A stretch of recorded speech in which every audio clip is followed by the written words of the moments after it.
കാർഡിന് അപേക്ഷ നൽകിയപ്പോൾ ലഭിച്ചത് 3 കാർഡുകൾ, മൂന്നിനും വ്യത്യസ്തമായ 3 നമ്പറുകളും. ഇതിപ്പോൾ എന്ത് ചെയ്യണമെന്നറിയാതെ ആകെ ആശയക്കുഴപ്പത്തിലായിരിക്കുകയാണ് പത്തനംതിട്ട വെണ്ണിക്കുളം സ്വദേശിയായ ബെഞ്ചമിൻ സി തോമസ് എന്ന യുവാവ്. ഇതാണ് ആ യുവാവിന് ലഭിച്ചിരിക്കുന്ന 3 ഇലക്ഷൻ ID കാർഡുകളാണ്. 3 കാർഡുകളും ദൃശ്യങ്ങളിൽ കൃത്യമായി കാണാൻ സാധിക്കും. മൂന്നിനും 3 നമ്പറുകളാണ് ഉള്ളത്.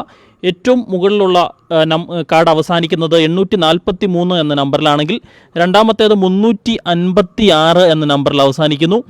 ഏറ്റവും അവസാനം ലഭിച്ച കാർഡ് 549 എന്ന നമ്പറിൽ അവസാനിക്കുന്നു. അങ്ങനെ ആകെ 3 വോട്ടർ ID കാർഡുകളാണ് ഈ യുവാവിന് ഇപ്പോൾ ലഭിച്ചിരിക്കുന്നത്. ഇത് എന്ത് ചെയ്യുമെന്നറിയാതെ ആകെ ഒരു ആശയക്കുഴപ്പത്തിലായിരിക്കുകയാണ് ഈ യുവാവ്. അദ്ദേഹം തന്നെ, ബെഞ്ചമിൻ തന്നെ ഇപ്പോൾ നമുക്കൊപ്പം ചേരുകയാണ്. ബെഞ്ചമിൻ, എന്നാണ് ഈ കാർഡിന് അപേക്ഷ നൽകിയതെന്നാണ്? ഒരു 6 മാസം മുമ്പാണ് അപേക്ഷ നൽകിയത്.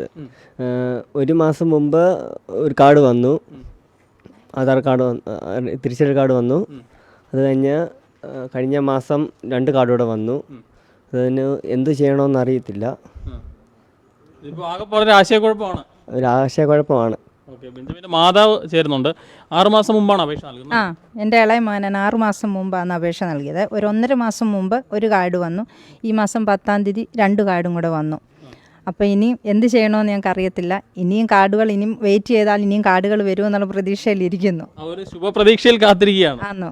അപ്പം ഇതിൽ ID കാർഡിൻ്റെ നമ്പറുകൾ വ്യത്യാസമുണ്ട്. മറ്റ് ഡീറ്റെയിൽസ് ഒക്കെ കൃത്യമാണോ? മറ്റേക്കെല്ലാം കറക്റ്റാണ്. നമ്പറുകളെല്ലാം വ്യത്യാസമാണ് വന്നേക്കുന്നത്. അപ്പോൾ ഇനി ഒരു അടുത്ത വോട്ടർ വരുമ്പോൾ എന്ത് ചെയ്യണമെന്ന് അറിയത്തില്ല. ഏത് കാർഡ് കൊടുത്ത് വോട്ട് ചെയ്യണമെന്ന് അറിയത്തില്ല. ഇനിയിപ്പം അതിന് മേലധികാരികൾക്ക് പരാതി കൊടുക്കാനാണ് ആഗ്രഹിക്കുന്നത്. ഒരു കാർഡിൽ പിതാവിൻ്റെ പേരും മറ്റ് 2 കാർഡുകളിൽ മാതാവിൻ്റെ പേരുമാണ് രേഖപ്പെടുത്തിയിരിക്കുന്നത് അല്ലേ? ഒന്നിനകത്ത് പിതാവിൻ്റെ, മറ്റേ 2 എൻ്റെ പേരുമാണ് വന്നേക്കുന്നത്. രണ്ടാമത് വീണ്ടും ഈ കാർഡ് വന്നപ്പോൾ എന്താണ് ആകെപ്പാടെ ഒരു കൺഫ്യൂഷനായ അവസ്ഥയാണ്. അതാ വീണ്ടും സാധാരണ എവിടെയെങ്കിലും എന്തെങ്കിലും ഒരു അപേക്ഷ കൊടുത്തു കഴിഞ്ഞാൽ കിട്ടാൻ തന്നെ ബുദ്ധിമുട്ടാണ്.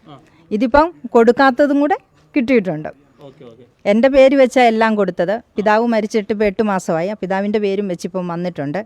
ഇനിയിപ്പം വരുമായിരിക്കും, വെയിറ്റ് ചെയ്യുന്നുണ്ട്. 2 കാർഡും കൂടെ വരുമെന്നുള്ള പ്രതീക്ഷയിലിരിക്കുന്നു. അങ്ങനെ ഒരു പ്രതീക്ഷ ഇപ്പോൾ 5-6 മാസം ആകുമ്പോഴത്തേന് 6 കാർഡേലും വരണ്ടേ? ഇപ്പം 3 എണ്ണം, അതിന് 3 കൂടെ വരുമെന്ന് പ്രതീക്ഷിക്കുന്നു. അപ്പോൾ എന്താണെങ്കിലും ഇതിൽ പരാതി നൽകാൻ തന്നെയാണ് തീരുമാനം. പരാതി അതെ. ഇപ്പോൾ ഇലക്ഷൻ വന്നു കഴിഞ്ഞാൽ വോട്ട് ചെയ്യണേ, ഏത് കാർഡ് കൊടുത്ത് വോട്ട് ചെയ്യണമെന്ന് അറിയില്ലല്ലോ. 3 നമ്പറിലാണ് വന്നേക്കുന്നത്. അപ്പോൾ ഇനിയും പരാതി കൊടുത്തിട്ട് അങ്ങനെ തീരുമാനം, പരാതി കൊടുക്കാൻ തന്നെയാണ് തീരുമാനം. ഈ തെരഞ്ഞെടുപ്പിന് മുമ്പായി തന്നെ ഇതിലൊരു വ്യക്തത വരുത്താനാണ് ഉദ്ദേശിക്കുന്നത്. അത് തന്നെ. അപ്പോൾ എന്താണെങ്കിലും ഒരു പൂ ചോദിച്ചപ്പോൾ പൂക്കാലം തന്നെ ലഭിച്ചു എന്ന് പറയുന്നൊരു അവസ്ഥയാണ് നിലവിൽ ബെഞ്ചമിനുള്ളത്. 6 മാസങ്ങൾക്ക് മുൻപാണ് ഇലക്ഷൻ ID കാർഡിന് അപേക്ഷ നൽകുന്നത്. ഏതാണ്ട് 1.5 മാസങ്ങൾക്ക് മുൻപ് ആദ്യം ഒരു കാർഡ് ലഭിച്ചു. അതോടുകൂടി സന്തോഷത്തിലായിരുന്ന ആ ബെഞ്ചമിൻ്റെ സന്തോഷത്തെ തന്നെ തകർത്തുകൊണ്ടാണ്, അല്ലെങ്കിൽ ആകെപ്പാടെ ടെൻഷനാക്കിക്കൊണ്ടാണ് വീണ്ടും കഴിഞ്ഞ ആഴ്ച ഒരു കാർഡ് കൂടി ലഭിച്ചത്. അതിനുശേഷം ഇപ്പോൾ 3ാമത് മറ്റൊരു കാർഡ് കൂടി ലഭിച്ചിരിക്കുകയാണ്. ഇനി മുൻപോട്ട് പോകും തോറും വീണ്ടും ഇലക്ഷൻ ID കാർഡുകൾ വരുമെന്നുള്ള പ്രതീക്ഷയിൽ തന്നെയാണ് ഈ കുടുംബം കാത്തിരിക്കുന്നത്. എന്താണെങ്കിലും ഇതിനെതിരെ, ഈ ഒരു ആശങ്ക അകറ്റുന്നതിനെതിരെ ബന്ധപ്പെട്ട അധികാരികൾക്ക് പരാതി നൽകാനാണ് നിലവിൽ ഈ കുടുംബത്തിൻ്റെ തീരുമാനം. പത്തനംതിട്ട വെണ്ണിക്കുളത്ത് നിന്നും അരുൺ മലയിലിനൊപ്പം Rahul Irumbukuzhi, focus news TV.